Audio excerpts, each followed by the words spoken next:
Hey guys, currently reporting from Calamasa, a city somewhere near Morongo, but I'm not close to any particular casino. And by now, you guys should know what that means. It's time for a home game.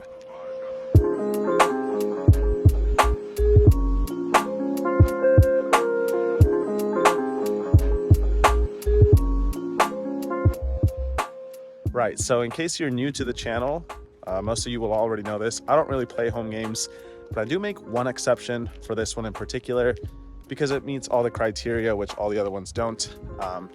No need to go into that again, but this is a rare treat for the channel. I almost never play these private games, but this one is so much fun and it's a ton of action. Today it's going to be a 10, 25, 50, so pretty sizable game. I'm going to sit down with, I believe, $40,000. Trying to see how it goes. As you guys know, things haven't been going very well for me in terms of poker. I had a really good start to the year. Too good, if I'm being honest. Finally coming back down to earth over the last month. Today, I'm going to try to not think about any of that, but instead just make the right decisions, play what I think is my best or try to get close to it, and hopefully the results work out. If they don't, I'm willing to live with the results. But anyway, that's enough talking. Let's get inside and get into some hands.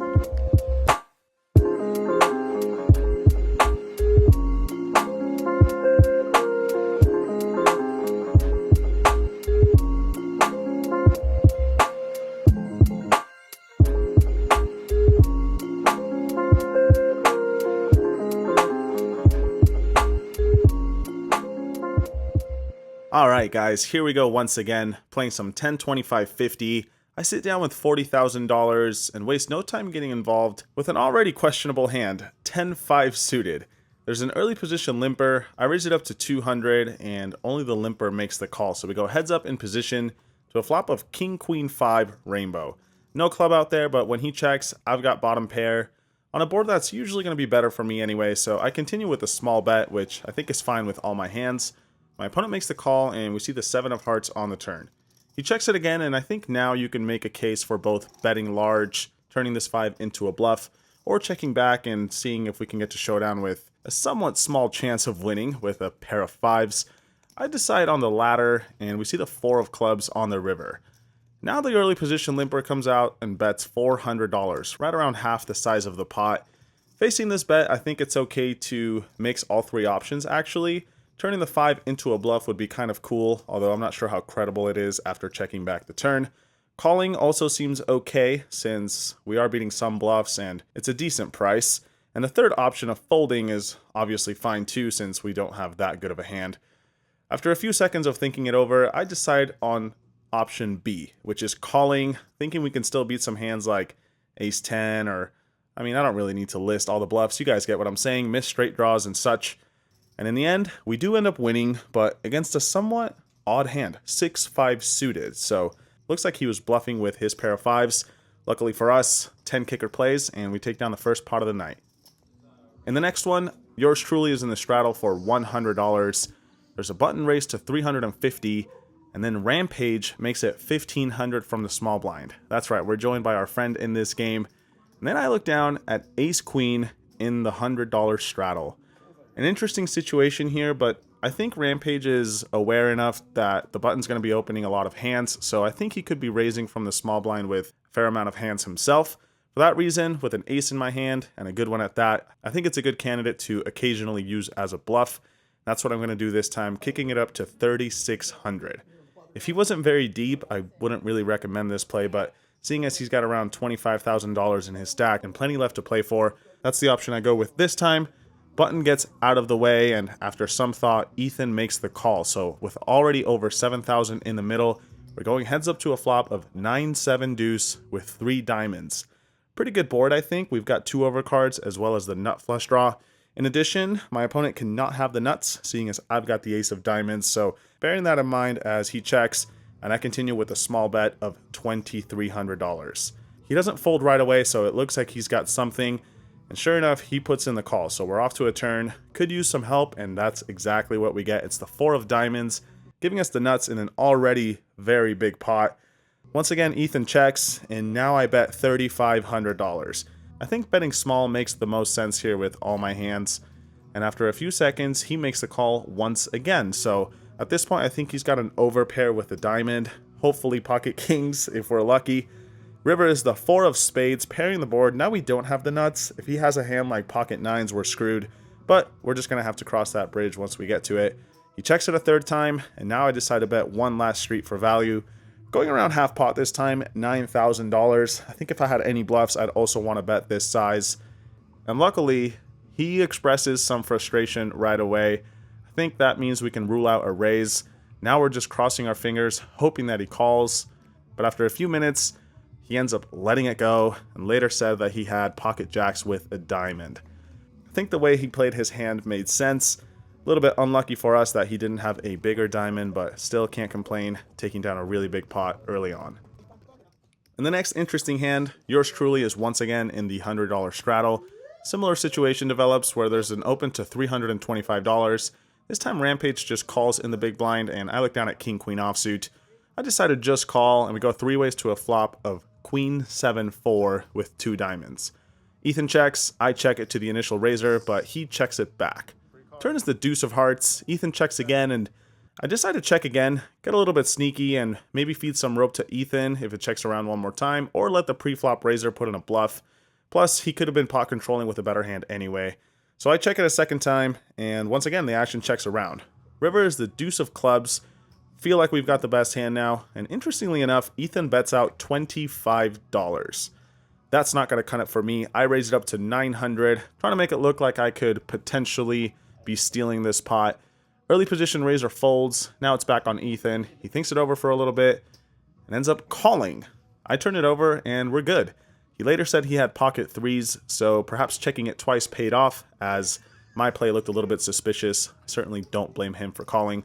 But anyway, things are going quite well for me at this point. Let's see if we can keep it going. This one, there's an early position raise to $250. Button makes the call, and I look down at Ace-King in the big blind. Pretty powerful cards, so I'm going to raise it up, make it $1,250, an additional $1,000 to go. The initial raiser calls, and the button folds.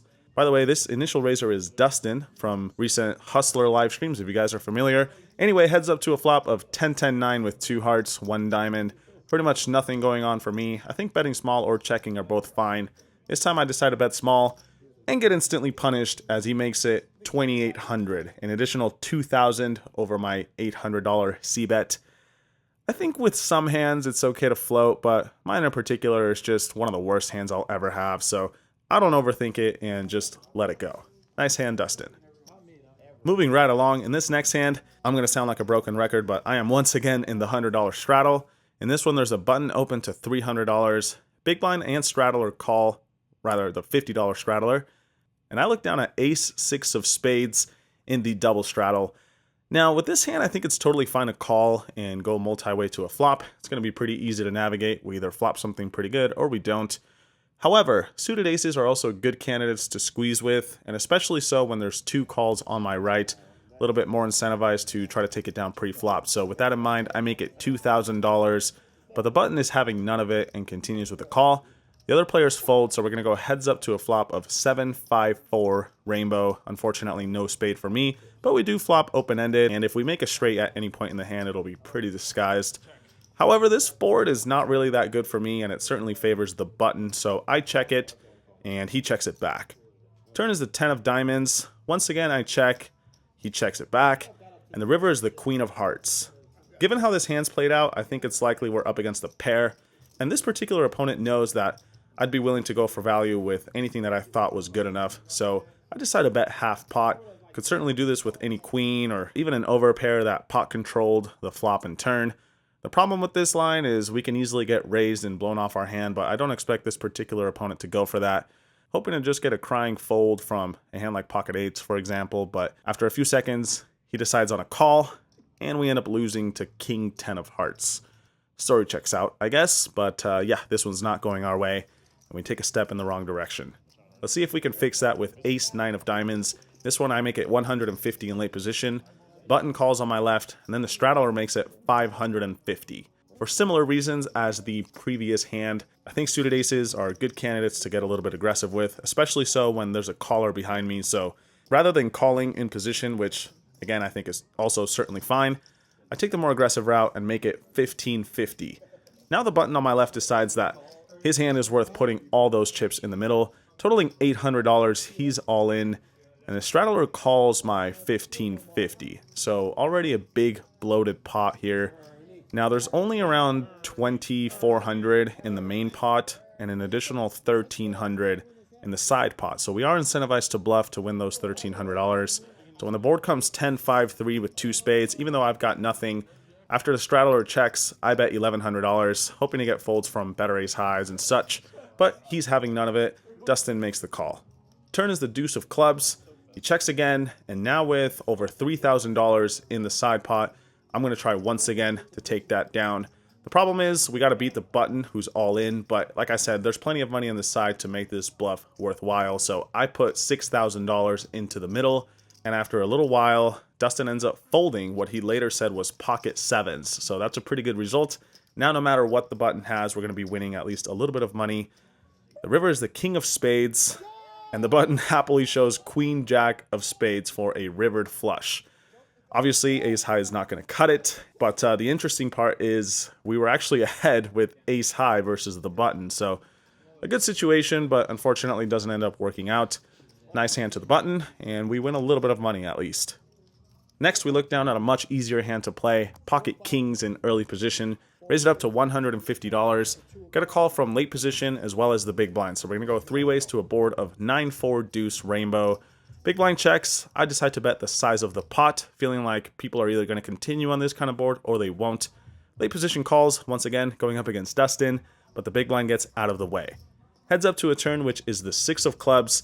A little bit dicey, but I see no reason to not continue getting value, especially when I could certainly have bluffs as well. So I bet $1,400 now, ramping up the aggression. Dustin once again makes the call. So looking for a clean river, which it's not exactly what we get. It's the queen of clubs, so it does bring in a potential backdoor flush, but it seems pretty unlikely he's got one of those, especially since he called a pot-sized bet on the flop. So with that in mind, I decided to go for one more bet. $4,500, making it look like either a very good hand or just a bluff. Obviously, I have something kind of in between, since one pair on this board isn't that great. But I'm just hoping it looks like a bluff and he calls with a hand that we still beat with an overpair. But it looks like maybe we overextended a bit because Dustin snap calls. After he calls that quickly, I'm not too confident, but it turns out pocket kings are good. I turn it over and he mucks. So happy to take down a very big pot with just one pair. In the following one, there's a limp from early position, small blind limps in, and I look down at king 10 in the straddle, make it $250, and get called by both of the limpers, one on my left, one on my right. 3 ways to a flop of ace king 7 with 2 diamonds. Small blind checks. I think you could go either way here. I decided to check it this time, and the early position limper checks as well. So we're going to a turn which is the 4 of spades. Shouldn't change much, but once again the action checks around, hoping that one of these guys bluffs. I don't really see a lot of value to be had in betting with second pair. We're off to a river, which is the 10 of clubs, giving me 2 pair now. Obviously, we're losing to queen jack now, but that's about it. So when the small blind checks, I decide to finally go for some value. It doesn't look like anyone's going to be bluffing at this point, so I put in $200. Now the early position limper raises to $500. A really small size. I think it screams pretty much queen jack only, but this is a good friend of mine, and you know what? Sometimes you just earn it. You know what I mean? So after the small blind folds, I make the call. And sure enough, we lose to queen jack of spades. Same hand versus the same player. Nice hand, Ernie. Well played. In this next one, we're playing a $100 double board bomb pot, meaning we each put in $100, get 2 cards, and go straight to the flops. That's right, flops, plural, 2 boards out there. You could win one or the other or both or get quartered. You guys know how this works. Anyway, I've got 10-3 of spades on the button. Top board comes out queen 7-3 with 2 spades. Bottom is jack 8-6, also with 2 spades. So we've got a flush draw on both boards, as well as a pair on the top one. Action checks all the way to the player on my right, who bets $600. Don't really see any merit to raising. Certainly can't fold just yet, so I make the call. And there's one more call from an early position player. So 3 of us continuing to the turn cards, which are the 10 of clubs and the 9 of clubs. So we improve to 2 pair on the top board to go along with our flush draw. And we have an open-ended straight draw on the bottom board. So definitely an improvement. For that reason, when the action checks to the player on my right and he continues with another bet, this time $1,700, still not going anywhere, I put in the money, as does the early position player. So looking for some help on either one of these boards. Unfortunately, it does not come. It's the Jack of Diamonds on top, Deuce of Clubs on the bottom, so no improvement to my hand. This time when the action checks to the player on my right, he's bet every possible chance he's got, and he doesn't miss this one either. $3,700.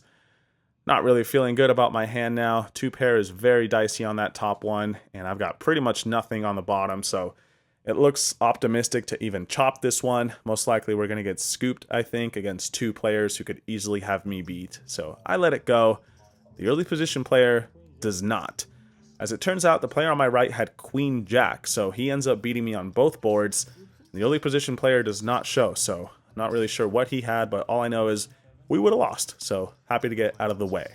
And with that, we arrive at the biggest pot of the night, and certainly the most interesting in my opinion. In this one, there's an early position open to $150. Ethan makes it $500 on the button, and I look down at Ace Queen of Diamonds in the straddle. I think it's a good opportunity to put in another raise. Ethan's going to be raising a fair amount of hands on the button, and my hand looks plenty good to me, so I make it $2,000 to go. Initial raiser folds, but after a few seconds, Ethan makes the call. So already a big pot brewing as we go heads up out of position to a flop of 10-6 deuce with two clubs. On this type of board, in a multi-raised pot, I think all my hands would want to bet small. Certainly if I had aces, kings, queens, you guys get the idea. I would want to continue betting, so with bluffs, I think it makes sense to do the same. For that reason, I bet $1,200. And he doesn't waste too much time before calling, so we're off to a turn, which is the 3 of diamonds. Shouldn't really change anything. I think we can continue to apply pressure to hands like any sort of 10 or perhaps jacks, maybe even queens. And my play is going to look like a very strong hand. If I had aces or kings, I would certainly do the same. With that in mind, I throw in another bet, this time $8,500. I was trying to size up, but this was a little bit bigger than I wanted to. I was trying to go around pot. Either way, it doesn't change a whole lot. And after some contemplation, he once again makes the call. So a very big pot brewing now, over $23,000 in the middle. Looking for some help on the river, which does not come. It's the 3 of hearts. So now we've got ace queen high with around a pot-sized bet left behind. And what do? Well, it looks to me like at this point he's got either pocket tens or some sort of pocket pair that's hanging on for dear life. He could also have hands like ace king of clubs, ace queen of clubs, ace deuce of clubs potentially, you know, hands that we're looking to improve and don't. And as for myself, I could still have all those aforementioned hands such as aces, kings, pocket tens at some frequency. So it looks like we've arrived at a spot where the best play is to move all in. That's what I do. After thinking it over for a bit, seems like the best option. All my chips are in the middle, and luckily we did not get snap called. Looks like good news to me. At this point, it's just time to cross our fingers and pray that he folds.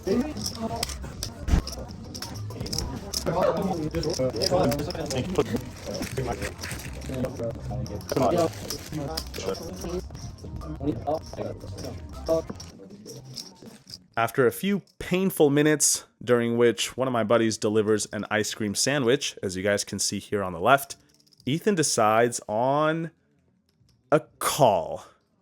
That is really bad news. I turn it over, and he shows pocket jacks. Very painful results. Definitely a hand that I would expect to get a fold from. Unfortunately, that's not what happens. And just like that, we lose one of the biggest pots I've ever played. Certainly the biggest pot I've ever played in this game. And kudos to Ethan for calling with pocket jacks. Works out for him. And just like that, we lose our entire stack, as Ethan had around $60,000 or some ridiculous amount at this point. Nice hand to him, sir. And that's going to be it for me. After this one, I wasn't really in the mood to continue playing, so decided to call it a night, clear my head, and come back another day.